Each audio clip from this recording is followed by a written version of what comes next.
Class 8 Bharti भवन का math प्रश्नमाला 2A का 15 नंबर तक प्रश्न का हल कर चुके थे पिछले वीडियो में। देखिए आज 16 नंबर प्रश्न का हल करेंगे इस वीडियो में। चलिए 16 नंबर प्रश्न क्या कहता है, चलिए देखते हैं। कहता है 36 को 6 सम संख्याओं के योग के रूप में व्यक्त कीजिए। चलिए इसको हम कॉपी पर नोट डाउन करते हैं, इसको हम बनाते हैं। 36 को हमको लिखना है 6 विषम संख्या के रूप में। तो चलिए प्रश्न नंबर 16 का 1 नंबर तो लिखेंगे 1 + 3 + 5 + 7 + 9 + 11। 1 2 3 4 5 6 संख्याओं का योग हो गया कितना, 36। यही 6 को जो विषम संख्याओं का योग हुआ 36 कह रहा है। अब क्वेश्चन नंबर 2 में कहता है 100 को 10 विषम संख्या के योग के रूप में व्यक्त कीजिए। नंबर 2 लिखते हैं क्वेश्चन का, तो लिखेंगे 1 + 3 + 5 + 7 + 9 + 11 + 13 + 15 + 17 + 19। ये सब विषम संख्या है, इनका योग जो होगा 100 हो जाएगा। 10 को बोला है, गिनते हैं 1 2 3 4 5 6 7 8 9 10। 10 संख्या का योग 100 हो गया। अब कहता है 17 नंबर प्रश्न 19 के स्क्वायर और 20 के स्क्वायर के बीच कितनी प्राकृत संख्या होगी। तो चलिए प्राकृत संख्या निकालते हैं 17 नंबर में। तो लिखेंगे 19 के स्क्वायर यानी कि नहीं, 1 मिनट, हाँ क्वेश्चन पहले लिख लेते हैं। 1 नंबर में कहता है 19 के स्क्वायर और 20 के स्क्वायर के बीच कितनी प्राकृत संख्या होगी। तो इसके हम जानते हैं, ऊपर फॉर्मेट में पढ़ चुके हैं इसके पिछले वीडियो में। चलिए हम इसको लिख देते हैं 20 के स्क्वायर, ठीक है ना। अब माइनस 19 के स्क्वायर, 12 में से छोटा घटता है, इसको लिख के -1 कर देंगे। माइनस जब 1 करेंगे बच्चों, माइनस जब हम 1 करेंगे तो माइनस जब हम 1 कर देंगे तो देखना दोनों का हम क्या करते थे, योग। आया समझ में। चलिए योग -1 इसलिए करते हैं कि हमको प्राकृत संख्या निकालना है। तो दोनों का योग हो जाएगा कितना, 39। 39 में से 1 घटा देंगे यानी कि 38। 38 वो जो हो गया प्राकृत संख्या होगा। 20 का स्क्वायर -19 का स्क्वायर के बीच में 38 को प्राकृत संख्या होगा। अब 17 नंबर के दूसरा नंबर क्वेश्चन की ओर चलते हैं। तो 17 के दूसरा क्वेश्चन कहता है 123 के स्क्वायर और 124 के स्क्वायर के बीच कितनी प्राकृत संख्या होगी। तो चलिए 123 के स्क्वायर दूसरा नंबर सवाल दे देते हैं और 124 के स्क्वायर के बीच कितनी प्राकृत संख्या होगी। ये क्वेश्चन हो गया। चलिए हमको लिखेंगे 124 का स्क्वायर -123 के स्क्वायर, बड़ा में से छोटा घटाएंगे, हम -1 लगा देंगे। तो इसका हम पिछला फॉर्मेट में पढ़ चुके हैं। तो इसको हम दोनों का योग करेंगे। पहले ये दोनों का क्या करेंगे, योग, और -1 करेंगे। तो इसका हम जोड़ेंगे तो 4 3 7 हो जाएगा, 2 और 2 4 हो जाएगा, 1 1 2 247, हम -1 कर देंगे तो इसका आंसर होगा 246। यानी कि 123 का स्क्वायर और 124 का स्क्वायर के बीच 246 को प्राकृत संख्या होगा। 246 प्राकृत संख्या होगा बच्चों, ठीक है। 18 नंबर प्रश्न के पास चलते हैं। देखना निम्नलिखित प्रारूप को ध्यान से देखिए और रिक्त स्थानों की पूर्ति कीजिए। देखना ऊपर वाला फॉर्मेट कर रहा है 13 के स्क्वायर बराबर 13 + 3, ठीक है। फिर कहता है 13 - 3 + 3 के स्क्वायर। फिर कहता है 47 में कहता है 47 + 7, यानी कि पहला पूरा ले लिया 47, फिर लास्ट वाला का किए हो, फिर 47 हो गया पूरा, इकाई का अंक 7 का माइनस करके बाद में 7 का स्क्वायर। तो इसी फॉर्मेट में हमको इसको क्वेश्चन को लिखना। चलिए क्वेश्चन को हम नोट डाउन करते हैं। 18 नंबर क्वेश्चन है बच्चों।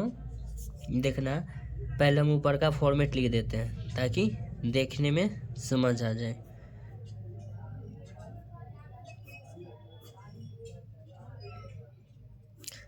क्या है कि यही आधार पर हमें नीचे वाला क्वेश्चन का हल करना है।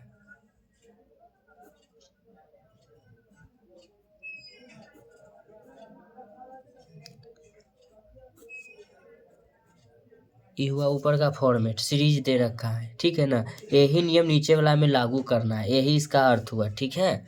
चलिए 1 नंबर सवाल कहता है 225 के स्क्वायर बराबर खाली स्थान। अब यहाँ कह रहा है 225 माइनस 25 खाली स्थान, तो यहाँ हो गया प्लस में कहता है 25 के स्क्वायर।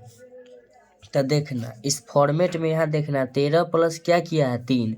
तो इस फॉर्मेट में सबसे पहले अब हमको अब क्या लिखना होगा, जब तुमको हम बताते हैं बच्चों। तो यहाँ तक फॉर्मेट दे दिया है, अब लिखना क्या है, तो इसमें पहले लिखेंगे 200 क्या लिखेंगे 25, अब प्लस कर देंगे क्या चीज़ 25। अब देखना 13 था तो 13 यहाँ लिखा है, लास्ट कहीं का एक जोड़ा है, तो उसी तरह से हम यहाँ लिखेंगे 225 पूरा अंक लिख देंगे, और लास्ट का जो यहाँ स्क्वायर किया है वही यहाँ लास्ट का स्क्वायर जुड़ता है। देखना 3 का है, 3 का किया है, ठीक है ना। अब अगला नंबर इसके सवाल के पास चलते हैं।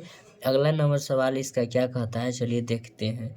सवाल नंबर 2 कहता है 192 के स्क्वायर बराबर कह रहा है 192 प्लस 92, ठीक है। खाली स्थान छोड़ रखा है, प्लस छोड़ रखा है, और एक और खाली स्थान है।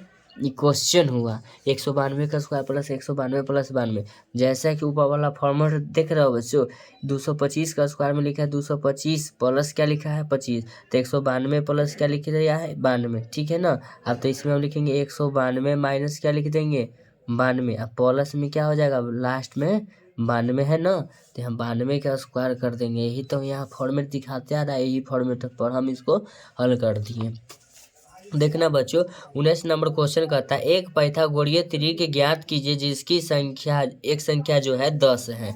तो 19 नंबर क्वेश्चन के पास हम चलते हैं। पाइथागोरीय त्रिक निकालने का एक सूत्र होता है 2n comma n square minus 1 comma n square plus होता है 1, ये हुआ सूत्र। तो n बराबर हमको 2n, ठीक है ना। तो 2n बराबर हम लिखेंगे 10 को पूछा है 10 से उसको एक संख्या 10 दे रखा है, तो हम लिखेंगे n बराबर बच्चों 10/2, 2 5 क्या हो जाएगा 10। तो n बराबर जो मान होगा मेरा क्या हो जाएगा 5, n का मान क्या हो जाएगा 5। चलिए अब अप्लाई कर देते हैं सूत्र पर 2n comma n square minus 1 comma n square plus 1।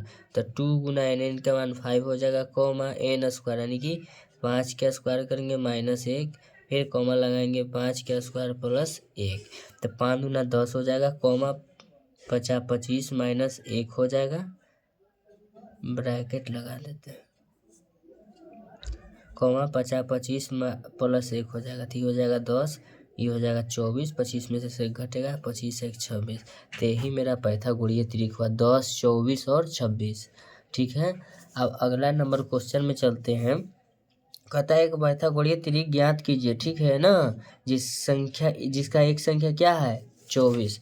चलिए हम इसको लिख लेते हैं, सूत्र ऊपर लिख दिए हैं, सूत्र लिखना नहीं है, अब डायरेक्ट लिखते हैं 2n बराबर लिख देते हैं 24, 2n बराबर 24। तो n बराबर लिखेंगे 24/2, ये गुना में इधर आके क्या हो जाएगा भाग में, ये 2 नंबर सवाल है, 2 नंबर सवाल लिख दे 12 दूना 24 कट जाएगा। तो n बराबर बच्चों होगा 12, n बराबर कितना हो जाएगा 12, 2n comma n square minus 1 comma n square plus 1, bracket बंद कर देंगे। चलिए तो लिखेंगे 2 गुना n के मान 12 आया, 12 रख देंगे, फिर लिखेंगे n के मान हो जाएगा 12 माइनस 1, इसका स्क्वायर कर देंगे, फिर लिखेंगे 12 के स्क्वायर प्लस 1 कर देंगे। देखना 2 गुने 12 कॉमा 12 के स्क्वायर माइनस 1, 12 के स्क्वायर प्लस 1, तो 12 दूना 24 कॉमा 12 के स्क्वायर 144, 144 माइनस 1, फिर करेंगे 144 प्लस 1, तो ये हो जाएगा 24, ये हो जाएगा 143, ये हो जाएगा 145, यही इसका आंसर हो जाएगा पाइथागोरीय त्रिक। अगले वीडियो में देखने के लिए धन्यवाद रहे आपका। एक लाइक मुझे मोटिवेट करता है अगले वीडियो बनाने के लिए। इस चैप्टर का अब चैप्टर समाप्त कर दें प्रश्नमाला 2A का, ठीक है ना। अब प्रश्नमाला 2B का अगले वीडियो में लेके आ रहे हैं, ठीक है बच्चों। अगर वीडियो पसंद है तो वीडियो को लाइक करें, शेयर करें, चैनल को सब्सक्राइब करें। धन्यवाद।